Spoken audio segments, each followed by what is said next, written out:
Member Volt. Here. Fonte. Here. Peters. Here. Foltz, absent. Waring. Here. Stroya. Here. Soretta. Here.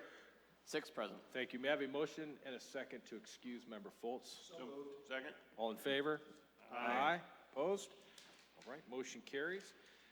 First up on the agenda, Finance and Property, Chairwoman Waring.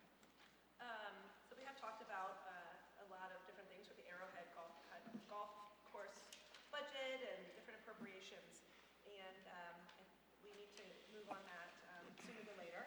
Patrick, do you want to talk a little bit about that and kind of what the need is, and maybe Gina, if you even want to weigh in about processes and what you think, that would be great.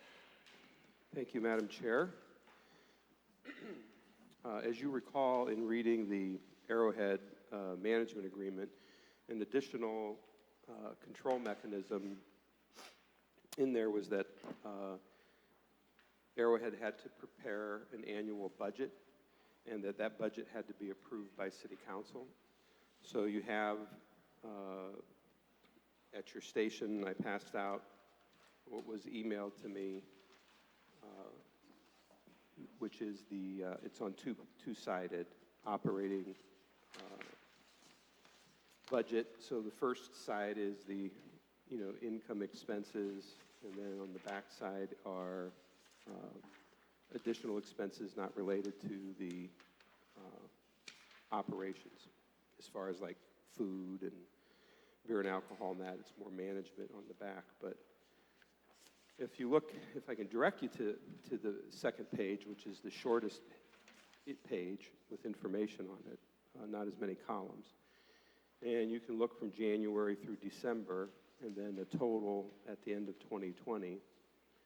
So you can begin to see what we were talking about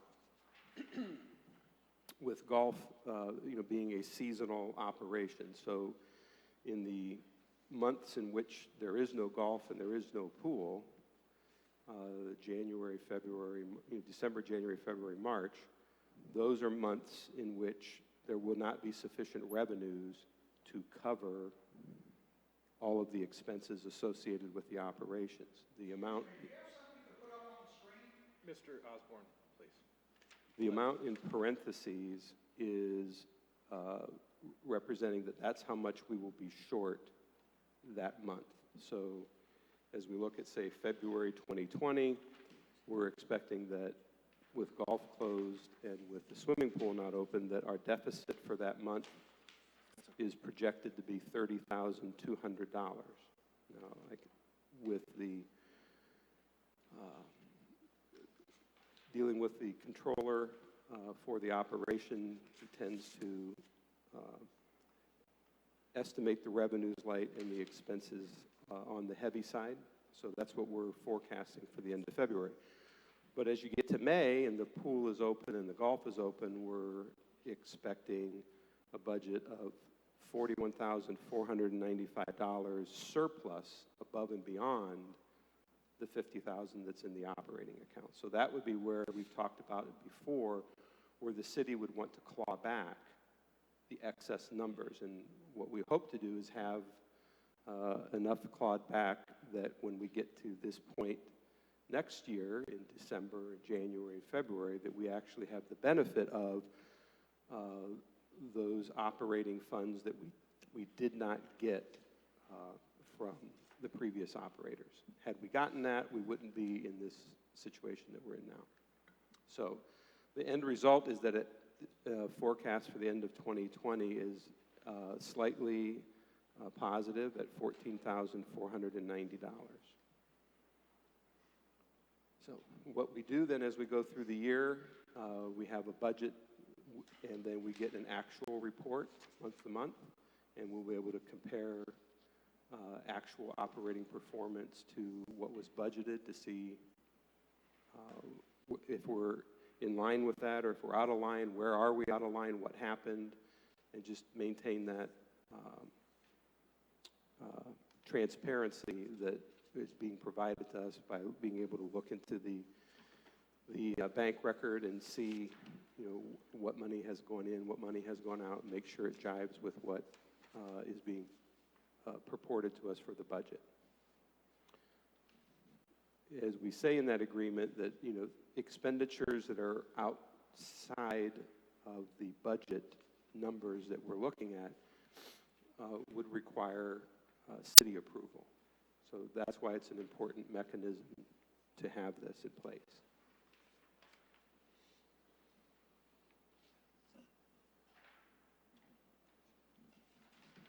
So as you're correct, Madam Chair, that in the last discussions we talked about establishing the operating account and putting the funding mechanism in place to get that started. That's part of what this is tonight, is to, we have to follow through and get that going, give you the annual budget, and then we do need to talk about some capital investment there for repairs. So I can't, take into account all that shoulda, coulda, woulda been done over the, 10, 12 years that the previous operators were there, and these things didn't get done, and apparently we, just kind of look the other way, I guess. But the pool pavilion roof. So if you were to look at the pool pavilion roof, there are 4 rather large holes rotted through. One is sufficient enough that I could fit through it, and I'm not a little guy. And all that debris and water and everything continues to pour through those openings, get into the rafters, and if we choose to do nothing, it'll eventually turn into just a complete teardown. Our building department has been down there to inspect that structure. They say at this time the rafters are still sound, but the sheathing, the plywood for the roof, the shingles, all that needs to be completely replaced. Brian Hill, who's in charge of our building maintenance, believes that's a job that they can do internally. As far as the labor goes, they would just need to buy supplies. So I'm asking in this discussion tonight, as we move forward, you've got kind of like 2 ordinances, but the things relating to Arrowhead would be on one of these ordinances that we need to move through rather quickly. So that's the pool pavilion roof. On the swimming pool itself, the pool, we've had it inspected by Hastings. Hastings is who we use for the dogwood pool. And to give us an overview of where we are, they indicated that pumps were new replacement last year that the previous operators put in, I guess 2 summers ago now, in 2018. But the skimmers are in need of replacement. Now, the skimmers perform an important function from what Mr. Hill has indicated to me. And when they do not operate at all or operate in a diminished capacity, it costs us a lot of lost water from the pool. So that means we're putting more water in, and every time we put more water in, we need more chemicals, because untreated water in dilutes the potency of the pool water that's there. So this would actually,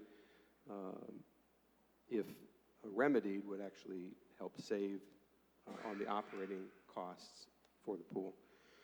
So this is not a job we would do internally, but Hastings would do this, and the pool skimmers are $16,000. 2 other items. As I mentioned before, the building code, or the building department, has been through the facility, so has the fire department, so has the health department. You addressed some of those issues previously with the health department, so we've got all them squared away, but there are still, the building is not up to code with some of the electrical work that needs to be done, and we need to be in compliance with those code statutes. So the electrical code updates are $9,000. And then finally, on the main floor lobby, the women's restroom, there are 4 toilets. The floor is sunk in The wooden joists underneath it are in need of replacement. The tile is all cracked. We believe that the flange and the gasket to all 4 toilets are what are leaking the water through the floor into the ceiling in the basement below, causing mold issues, rather large. So the estimate that we have for repairing the toilets is $4,000, which includes repairing the floor, substructure, tiling, and the new toilets. If the toilets can be salvaged, we can use them again. It just depends on what has happened underneath them when we pull them up, as far as the gaskets and the flange, and if there's a crack in the toilet, or if it's just the seal that needs replaced. So I think if you total those 4 projects at 12, 16, 9, and 4, that's $41,000 in capital improvements to the building itself. So regardless of whether you're playing golf or not, people are going in and using our facilities, and we need to make sure that they're safe and that everything's usable.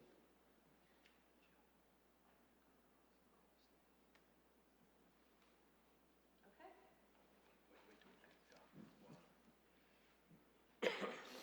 Comments or anything you want to say about that? No, we reviewed through these numbers and Oh, yeah, pull your mic down. Thank you. we reviewed the numbers, the budget figures today in the office and went through each one of those. Identified some areas where we need to do a supplemental appropriation, so we're bringing. Mr. Osborne, please.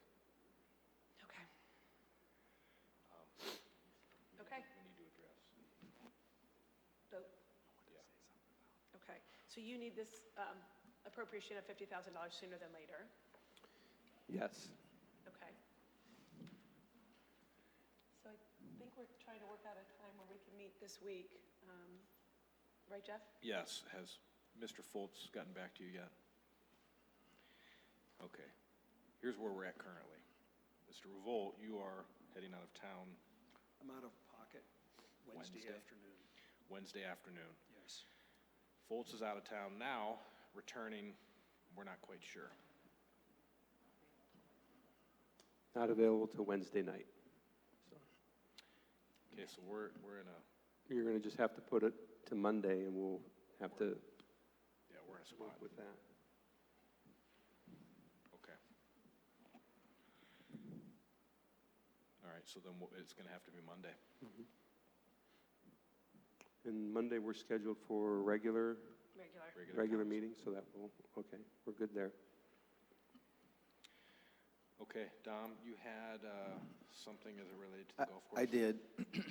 So with the golf and all the talk of the golf, dying industry, I asked Ben if he could help us out, and he ran a report, a really thick report. I got the summary here.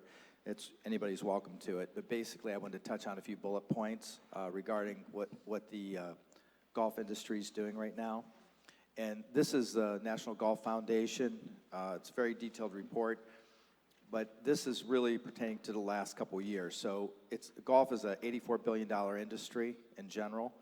Keep in mind there's, the golf course, then there's the electronic stuff and the books and, the games and so forth, which is an important part of it as well.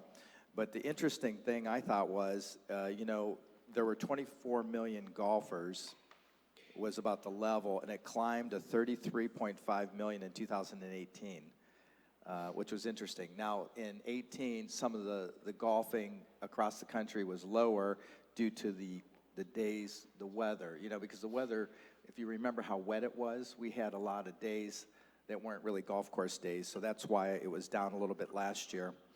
But what was interesting, I thought, is the junior golfers last year. They added 2.2 million golfers aged 6 years old to 17 who played, the golf course and also off course. 10% of all the golfers were juniors, which is more diverse than ever. And then actually 36% were girls, which was 15% of the golfing population in 2000 versus 36% now. So like if I had a golf course, I'll tell you what, I'd be talking to the schools and get curriculums going for all those people because obviously there's a lot of interest there.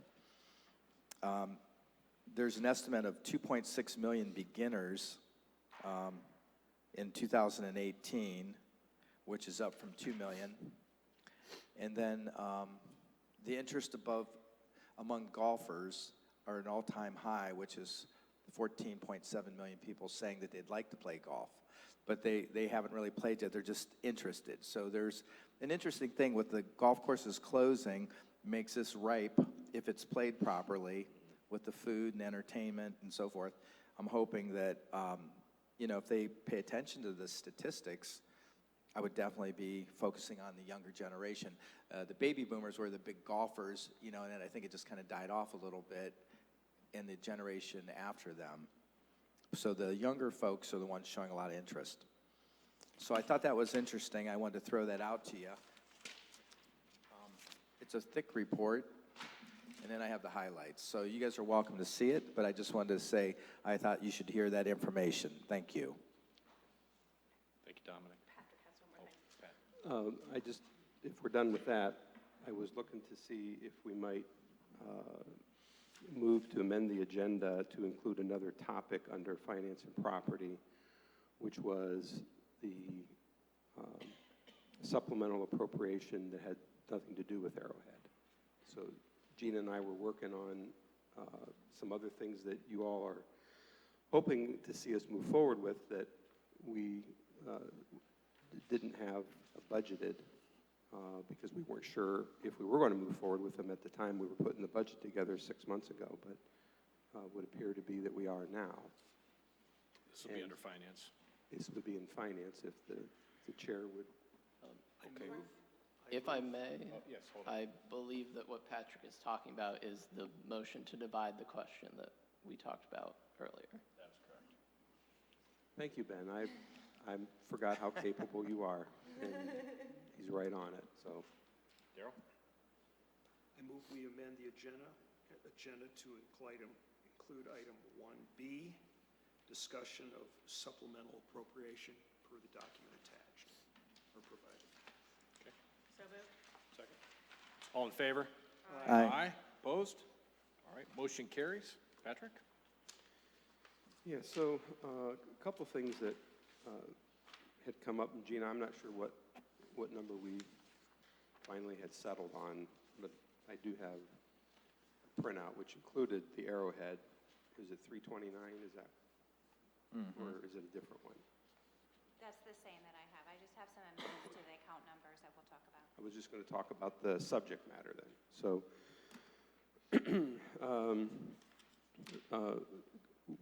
we inadvertently had not put in for a couple additional city cell phones.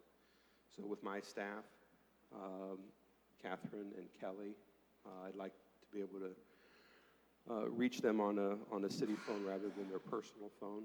So we can get the old iPhone models that Verizon gives us for free, iPhone 8, and it's really just need to pick up the cost of the additional line charge for the calendar year.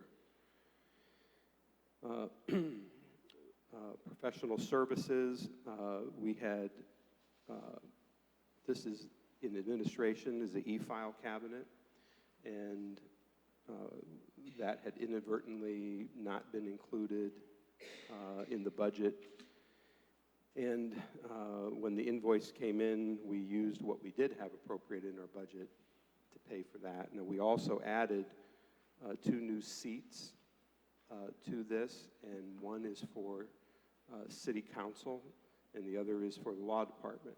So just as a quick overview, what the e-file cabinet allows us to do is to electronically store, manage all of our records in a virtual filing cabinet that is backed up to the cloud on a daily basis. So we have that. Because we're backing it up to the cloud on a daily basis, storage and record retention is not really a valid concern anymore. We can store things indefinitely in the cloud. when I was still at the city of Canton, one of the things that they were doing was, as they were moving to the cloud, they were not having to look through certain records to determine whether or not they were old enough to cause them to want to get rid of them, since they were being stored electronically on the cloud and it's unlimited capacity. They just saved that man hours of having to look through records to figure out what needs to go or not. Just save everything, store it in the cloud. So the clerk's office is in really, in my opinion, a dire need for that because of I think the lack of being able to store things properly over the years. And I think Ben has shown a real knack for this program. He's been using it since he started in admin back in April of last year. So we obtained a scanner for him so he could scan the documents right in. And it's something that as you build the database of the information, it becomes more valuable as time goes by. We instituted this in 2017, and so every record from 2017 on, we've captured into the electronic file. So we don't maintain a paper copy unless it's a contract, original contract. But we've begun the process of working backwards from 2017 on certain important matters and incorporating that in. And that's something that we could do there. In addition to a Walsh program of having interns on a regular basis that we're working on, this is an important function that they could do, is getting this stuff properly scanned and stored. All right. And the law department will have this available as well, so that Tim will be able to, and it's optical character recognition, so you can scan it in that way and then pick a word and find that word, and so it's really high-tech, sophisticated. Some COBRA insurance premiums that we need to account for. And then we were looking at the zoning consultant, moving into the next phase of that project. When we did this last year, I didn't budget for it. Wasn't sure if there would be, with the changeover in administration, if there was one, or the change in council, what was the new direction, so we kind of put everything on hold. Now it looks like everybody would like to move forward with that this year, so we should put that in the budget and make account for that. We've also reached out and had conversation with a digital archive company as it relates to engineering department and building department. They deal with large pieces of paper that are sometimes 3 feet by 4 feet, and to get that digitized and stored electronically, unfortunately, over the years, a backlog has developed that they've never been able to get caught up, and it's, in my opinion, it's significant. And I would like to eliminate it and establish a process where every document of that comes in and is electronically scanned, so that we have the printer in-house, that we can reprint them in the big capacity, 3 by 4. But just to be able to email the records to members of the committee and store them electronically would be a big plus. We don't know if we're moving forward with it, but I thought if we are moving forward with it, we need to budget an amount there. But I think once we would get this in place, then I think finally all the departments in the city would be under a bona fide electronic filing and management system. The police and fire do that already anyway, but this would be the rest of it. Is that a one-time fee, or would that be for the digital archive company? Well, we believe it is a initial setup fee, because we want that in processing fee to take all of our stuff that hasn't been done and do it. And then after that, we would have, like e-file cabinet, a monthly ongoing access fee for the software. Okay. But we would be scanning in all the new stuff. So what I'm talking about is somebody needs to take all the existing files that are just, Like, how many would you say? thousands. Okay. Thousands. I mean, it's just, we had, an employee here at one time that worked part-time that scanned stuff, but in auditing their records. I don't think that it is in a format that anybody understands where it is or what it is. This is what an electronic filing program does. It's, you know, if we're calling it give me one, plan review, I don't know, whatever you call these big documents, but we're going to make sure that they're labeled appropriately and stored appropriately. And that's one of the monitoring services that a company does for that, is that they will see the stuff we scan in and they will look at it to make sure that it's properly labeled, properly stored, and that all the file pages are there. You know, you can scan something, and are you checking all your work to see that every scan went through all the pages? And if not, and then you roll it back up and put it on the shelf, how do we know that it's actually accurate?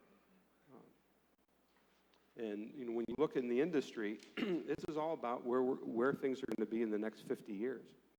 We won't be here, but you know, those electronic records will be, and paper is just way, you know, out of the realm of reality anymore. That's so ancient, dinosaur, that we don't know how companies will survive 25 years from now if that's what they have to look back for, is the paper, let alone find the paper. And you take instances that happened in the city of Canton where they had water main break in the building and flooded several floors. And unfortunately, the clerk of court's records were in the basement. And when the ceiling gave way and all the water came down, you know, countless records were lost. It's important to note the engineering records on the records retention schedule, for the most part, are permanent records. Other departments have a destruction timeline. Most engineering's are permanent. That's why they take up so much. You have to keep And them all. I was going to say that, and as a follow-up with that, as you said, that those files tend to be the vast majority as permanent files, and if that's what we're contemplating, is saving these files, you know, for forever, it's better perhaps to have those in the cloud, as you said, backed up every day versus in a banker's box stored in another location. And then also, before he retired, Chief Minnock had been working with us to get an additional dispatcher on board full-time to make us compliant with regulations that require 2 dispatchers on site in the evening, like 2, 3 in the morning kind of thing. And he will, and Chief Kemp, who's taken over, agrees with this. The mayor and myself believe it's important that we are operating in compliance with those requirements, so we would like to get that budgeted. He would be able to come here, as with all this stuff, and we can go into more detail later. The idea was, if you wanted to do this supplemental appropriation, move forward with one on Arrowhead that we got to get together kind of quickly, but this other one can follow the regular course of business, the next 3 readings, that kind of thing. But we can get Chief Kemp up here to talk about more of that, and then these other things as well. I try to give you a little bit there, but I don't want to talk all night about it if we're going to talk again next week and about it. Right. So we could either budget, do the appropriation for the full amount, or just do the Arrowhead stuff on Monday? We could break it up. Yeah, we would like it broken up into 2 separate tracks.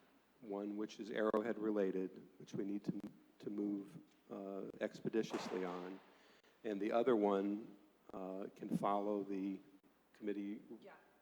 Then next week a read, then a read again, and then a read again, and then. Okay. So you want to have the first reading on the secondary part of this to next Monday? Yeah. Okay. That sounds good. And then. Can you email a summary Yep. of what you just said Yeah, to us? I can spell Copy that out a everyone little bit better. So Doug has prior to Monday.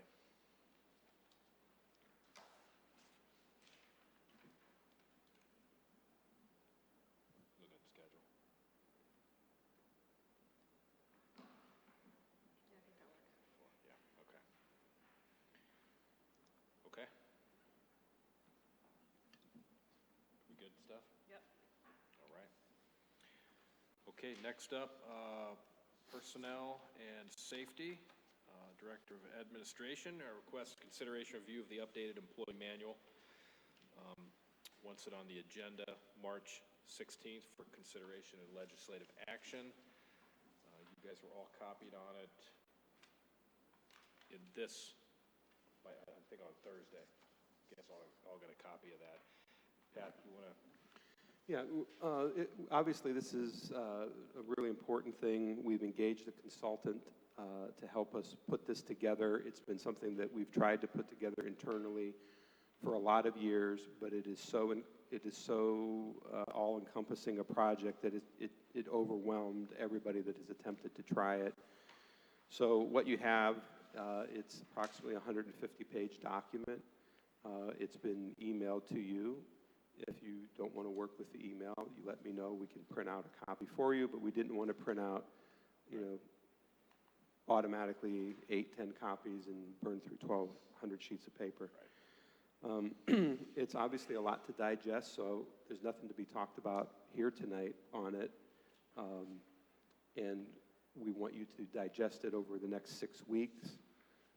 Call with questions or concerns or tweaks or things like that. We will process that internally, make those notes and suggestions, and then when we come back on March 16th, have something that has been somewhat opined on, and then see if we can keep the ball moving. Okay, in the meantime, law will be reviewing this as well to make sure that we are compliant with collective bargaining agreements and the like, and I'm sure Tim will go through with a fine-tooth comb as well, so. And Gina, I would imagine you're going to be looking this over as well, make sure that we're square. So any questions for Pat, Tim, Gina? I'll regarding this? just put out for everyone, if they're not aware, the law firm that put this together, Clemens and Nelson and Associates, it's a premier firm that specializes in labor and employment. And what it's provided us is a kind of a all-encompassing package here that we can work with and amend with some things that we'll need to keep in certainly in place, like our own public records policy, personal information policy. We'll check for any conflicts for any collective bargaining agreements, and I'll make sure all of the council members and elected officials will know what changes may be suggested with this contract. But indeed, as Patrick said, it's all-encompassing, 152 pages without the suggested forms, and so I had printed mine on 4 on 1, save some paper, but I can still read through it and look for the suggestions. I think administration is looking as well. We can redline those things so that we know when we're talking on the same subjects and that we don't write over each other. But it's, as I said, we're looking at March 16th to bring it back so that we can kind of begin discussions on implementing this updated employee manual. Good. Any questions for Tim? Pat? Dominic? Good? I'm good. Okay. Before we adjourn out of this and head into the special council meeting, Mr. Young wanted to talk briefly regarding Walsh College. Ben? 2 meetings ago now, City Council asked to schedule a City Council meeting to be held at Walsh University. They have returned with some dates, and so I am asking Council to pick one, basically.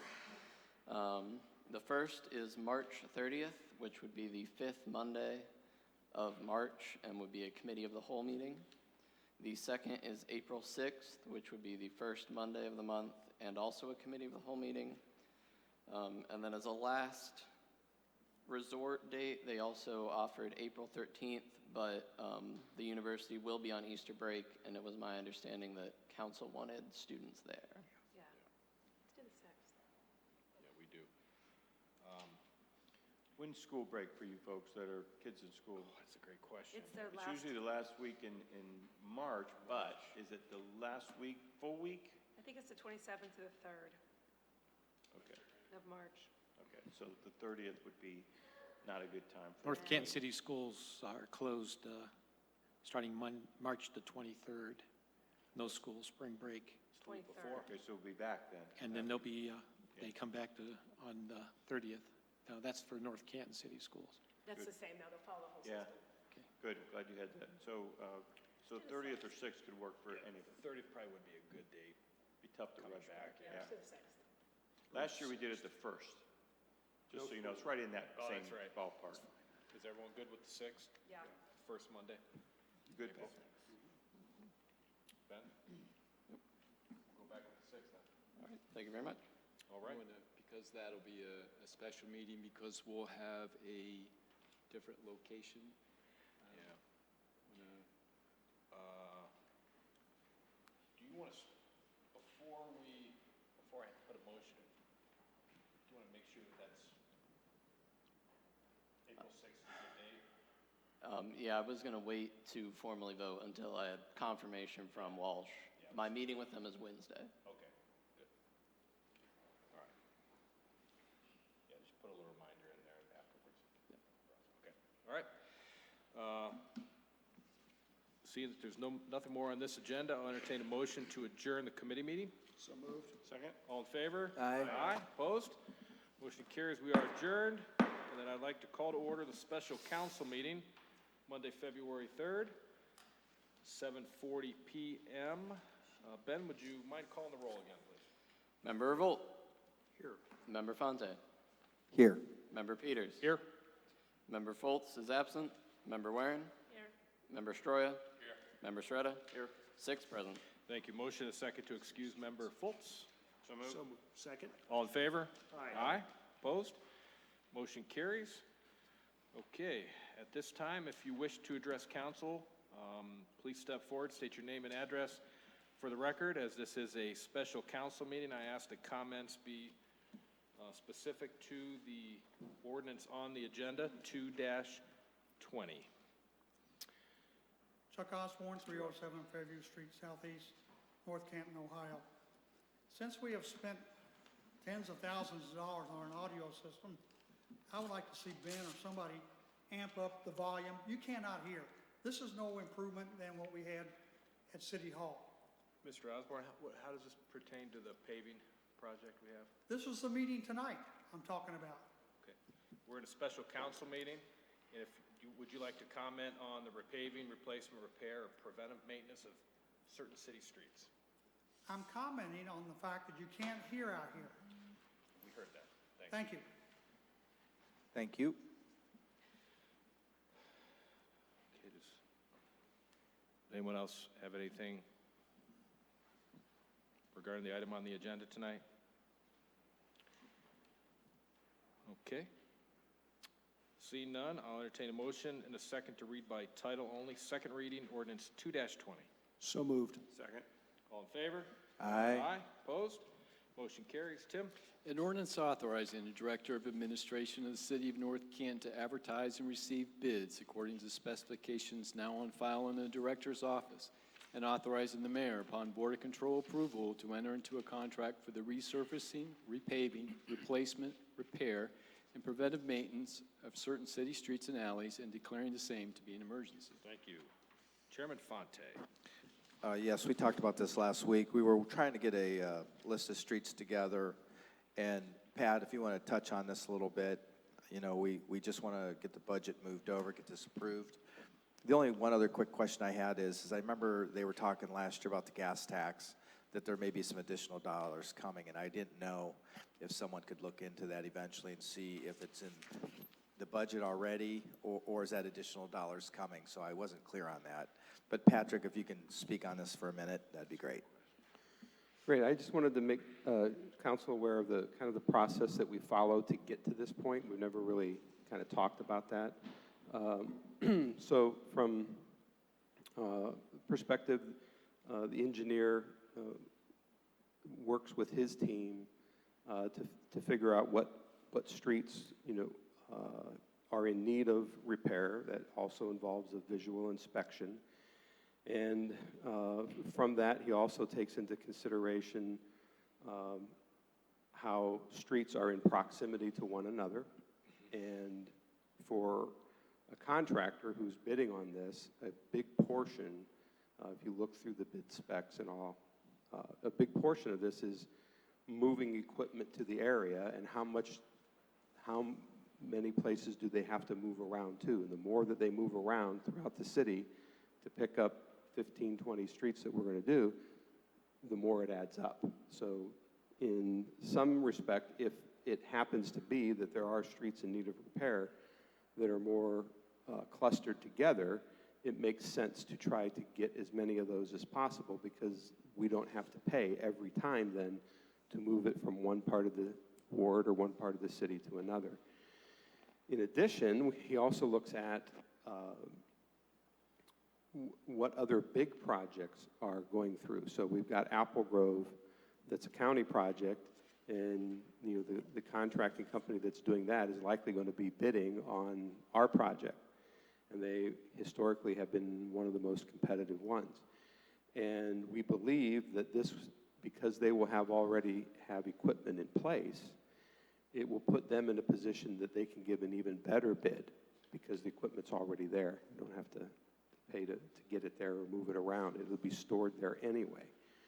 So when you look through the list, that's kind of why there's this year seemingly a cluster of streets in the northeast end, is because we're doing Apple Grove, and that is why it makes sense to kind of do some of the ones that are up in that area. But in addition to that, to try to balance it out, we do look at other parts of the city, and so there are some in the other wards as well. And, that changes from year to year depending on the needs. We've had a mild winter so far. Some would say not a winter at all.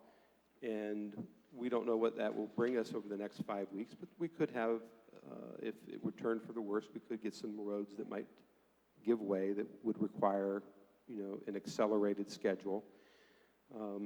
And so what we look at when we bid these things out then is really try to look at, how many miles of road are we going to do, because the list could change. So that is what we had asked for in the ordinance, is that as far as us bidding it out, that we're not going to specify which streets. We're telling you which ones we're going to do, but what happens if something comes up that we've got a really bad road and somebody else could, we would have to take a flyer on one of the other streets in order to promote this one up there. If it's tied directly into the ordinance, it kind of prohibits us from being able to move and have that flexibility. So I went out and looked at those streets myself, and some may say, well, geez, it doesn't look like a road that you would find in Mogadishu. That's right, it doesn't. And we don't want it to look like a road in Mogadishu, because that's going to be a lot more to repair. So a lot of this is preventive maintenance. What we don't want to do is we don't want to turn every road into Weber Road. And Weber we rebuilt last year, and Rob, the cost on that was? About $750,000. For one street. What's our budget this year? We're, on this project here for the general street repaving, we're estimating on the general $347,650. So that's like half of the one road budget of a total redo. Yes, exactly. So the more, when they start to show signs of fatigue, it doesn't make sense to let them go completely, because the cost to just mill off 2 inches and put down new asphalt is substantially less than rebuilding the entire street. Patrick? Yeah. So like in the years past, sometimes like the council members at large or ward council people, they pay close attention to their subdivisions and let us know if they see something we miss so that we can address it. Last year, we got some really good pricing on the roads, so we were able to pick up I think we did 3 extra roads that weren't really on the list. Like Rose Lane, I know got hit, and I think it was Summit or one of the other ones.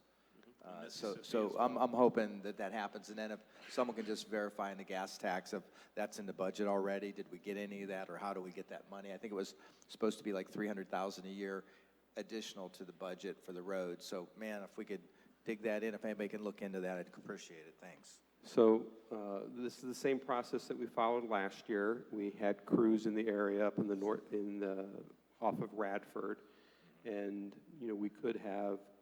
It made more economic sense to do those little cul-de-sacs while they were there, while all the equipment was there, and we had the great bid price, than to come back 2 years later to do one little cul-de-sac and then leave. It doesn't make economic sense to look at it in that way. So what we try to present to you is something that doesn't involve any political considerations. The mayor's not involved in this. As long as I've been here, I haven't had the mayor involved in this. This is something that the professionals sit together, look at, promote, bring out, and it's up to you to decide whether that's something you can agree with or you want to see a change. Or as Mr. Fonte says, he always likes to find more to do, more streets to do, and we certainly go that approach. So that's what you have before you, is what we feel is the most economical, efficient way to get this job done in a timely manner and still provide some balance to the other wards. Thank you. And I thank you for those comments. And in the interest of full disclosure, the majority of these streets are in Ward 2, where the mayor and I happen to reside. And I was, very aware of the possible optics. And I took Rob and Pat to task on Friday and had them explain to me in detail why. One of the other things that Rob mentioned is the subdivision that we're doing in the northeast. You're grinding only to, what, an inch and a half, whereas potentially, if we waited a couple more years, we could be into a full depth pavement situation where we're going the full 6 inches. Right. And maybe even the aggregate below. If the sub base gets wet, like Weber, it was totally shot, it all had to go. So you took all that into consideration and also based on the fact that the equipment is going to be there. Absolutely. Yes. You certainly sharpened your pencil on this one, so Rob, we appreciate that. Yeah. so like the inch and a half milling, and then you do it. So when I went through the sanctuary, I was looking, and there was a few spots that were really more than an inch deep. Absolutely. Yeah. We have, So the contingency is what? yeah, we have the contingency in there that after we mill that inch and a half, we take a look and see what we're up against. And if we have to, and we did it on a couple spots on that late season paving that you just mentioned, we'll go back in and mill 3 more inches and put 3 inches of base asphalt down. Because last thing we want to do is put inch and a half on top of mud. That's just going to Thank you, I get it. So we'll take a look, and we hope we don't have, run into a lot of those get pricey. But if we're in there, we're going to do it right. Well, I drove that as well. There was only really 2 spots that was really, really Bad. well, it looked like you could be down into sub 3 inches. Right. Okay. Another question about that, and I understand what you're saying with the prices and everything. When you guys sent this out, I looked at it and go, my God, one subdivision, how could this possibly be? So I went out there and I drove every one of those streets, and they're awful. Yeah. I know. So my question is, how old is that place? That place is not that old. 2005. Okay, that's 2005, and every one of those streets are like cracked, like spider webs. It varies. I mean, And so my question then is, when do we take control of that? I mean, the developers do these things, and now they're on phase, what, 3 or 4? What are they on now over there? 3. just built Okay, phase so four. are we inspecting these things? I mean, you weren't even here when that occurred, but are we Phase expecting 5. this having to happen like this? Was that a wave, Dom, or is that a what? No. Okay. So are we, Rob, what's a normal length? yeah, It's all going to depend on the amount of traffic. The sub-base conditions is a wet, swampy area. Is it all sand and gravel for 100 feet below the street? The amount of traffic. But our typical sections should easily last 15 years and not fail to the extent that they have. So we're about there. Yeah. There's other subdivisions, some of the newer phases of Monticello. I kind of scratch my head and why are these so bad? They're only 6 or 7 years old. Yeah. But phase 4, my staff didn't do the inspection out there. And, I told the gentleman in my office who was a project manager, I want you out there a lot and watching it, because, you know, it wasn't our dollars that put it in, but it's our dollars that will maintain it, once that year is up. And if a contractor were to skimp, we're gonna pay for it down the road. Yeah. But you think the 15 years they've gotten is reasonable?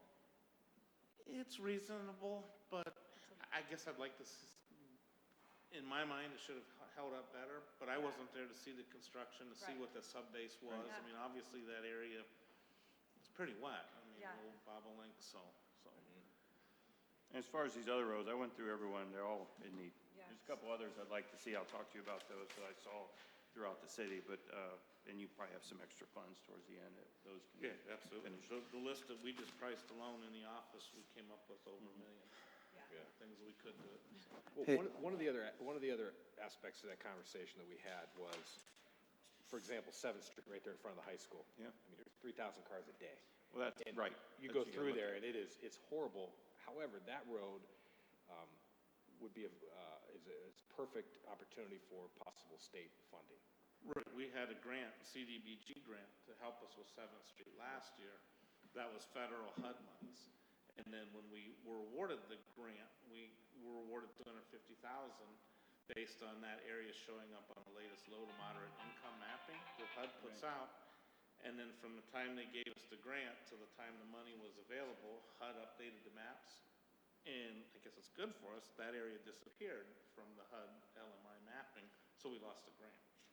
So we looked at doing something this year, and then we thought, well, with what the school district is going through and what their long-term plan is, we just kind of held off until their plan develops. Because last thing we want to do is go in and do a lot of work. That was a full reconstruction. And then, you know, we do all that, and then they come in, well, we'd like a third lane. And then we look. You're talking about 7th Street and stuff?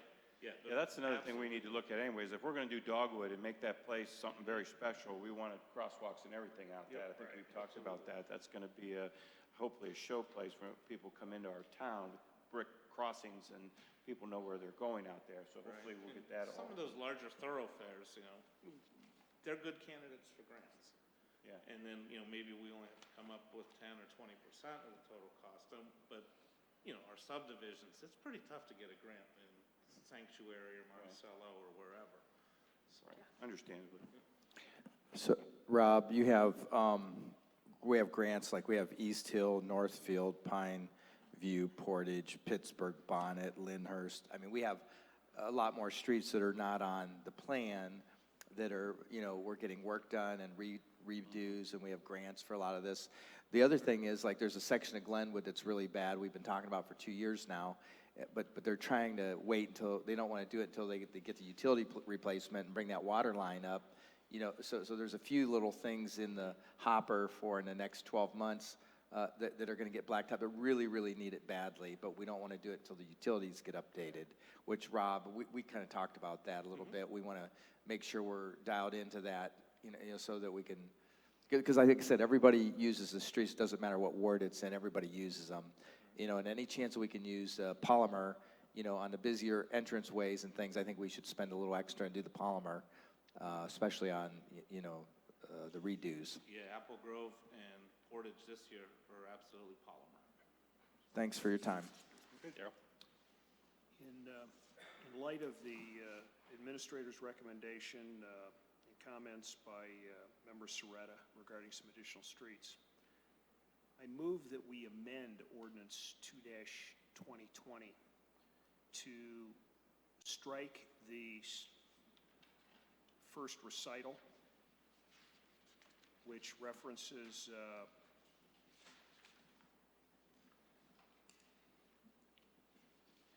Exhibit A. And in Section 1, we strike the phrase "as more fully described in Exhibit A." So this way the administration can make its adjustments accordingly without the need to return and re-amend this ordinance. Sounds logical. Yep, thank you. I'll second it. Motion, is there a second? I'll second. All right. All in favor? Aye. Aye. Opposed? Motion carries. Anything else? Okay, with that, Need a motion to adopt the first reading as amended? as amended, yes. Is there a second? Second. All in favor? Aye. Aye. Opposed? Motion carries. And may I have a motion and a second to suspend the rules of council for 3 readings? So moved. Second. All in favor? Aye. Opposed? Motion carries. And finally, a motion and a second to adopt under suspension of the rules, ordinance number 2-20 as amended. So moved. Second. All in favor? Aye. Aye. Opposed? Motion carries. As this is a special council meeting, that concludes our agenda. I'll entertain a motion to adjourn. Second. All in favor? Aye. Aye. Opposed? Motion carries. We are adjourned.